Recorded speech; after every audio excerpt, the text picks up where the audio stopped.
ഇൻസ്റ്റഗ്രാമിലൊക്കെ വൈറലായി ഈ ഒരു പൈനാപ്പിളിൻ്റെ ഐറ്റം ഞാൻ ഉണ്ടാക്കി നോക്കി. എരിവും പുളിയും ഉപ്പും എല്ലാം കൂടെ ചേർന്ന് വേറൊരു രീതിയിലുള്ളൊരു ടേസ്റ്റാണ് കേട്ടോ. അപ്പോൾ ട്രൈ ചെയ്യാത്തവരൊന്ന് ട്രൈ ചെയ്ത് നോക്കുക. അതിന് വേണ്ടി മിക്സഡ് ജാർ എടുക്കുക. 2 പച്ചമുളകാണ് എടുക്കുന്നത്.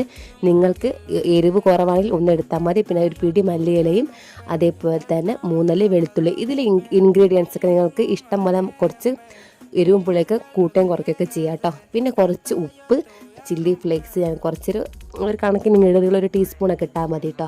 പിന്നെ അതുപോലെ ഒരു അരമുറി നാരങ്ങയുടെ നീരും 2 ടേബിൾ സ്പൂൺ ടൊമാറ്റോ കച്ചപ്പും ചേർത്ത് കൊടുക്കുന്നുണ്ട്. ഇതെല്ലാം കൂടെ നന്നായിട്ട് മിക്സ് ചെയ്യുന്നുണ്ട് കേട്ടോ. ഇന്നും എന്നെ സഹായിക്കുന്നതിൻ്റെയൊക്കെയാണ്. അപ്പോൾ ഇതെല്ലാം കട്ട് ചെയ്ത് വന്നിട്ടുണ്ട്. അതേപോലെ എല്ലാം നമുക്കൊന്ന് മിക്സ് ചെയ്തെടുക്കാം. അപ്പോൾ നമുക്കിത് എല്ലാം ചേർത്ത് കൊടുത്തിട്ട് എല്ലാം കൂടി ഈ പൈനാപ്പിളിൻ്റെ കഷ്ണത്തിൽ നന്നായിട്ട് പിടിച്ച് തന്നപ്പോഴേ അതിൻ്റെ ടേസ്റ്റ് കിട്ടും. ഇപ്പോൾ ഉപ്പ് കുറവായതിനെ കൊണ്ട് കുറച്ച് ഉപ്പും പിന്നെ ഞങ്ങൾ കുറച്ച് ആഡംബരത്തിന് വേണ്ടിയിട്ട് കുറച്ച് കുരുമുളക് പൊടിയും കൂടി ഇട്ട് കൊടുത്തിട്ടുണ്ട്. അപ്പോൾ എല്ലാം കൂടി നന്നായിട്ടൊന്ന് തിരുമ്മി പിടിപ്പിച്ചതിന് ശേഷം നമുക്കിതൊന്ന് എടുത്ത് കഴിച്ചൊക്കെ നല്ല ടേസ്റ്റാണ്. അപ്പോൾ സബ്സ്ക്രൈബ് ചെയ്ത കാണുന്ന കൂട്ടുകാരുണ്ടെങ്കിൽ സബ്സ്ക്രൈബ് സപ്പോർട്ട് ചെയ്യണേ. Thank you for watching.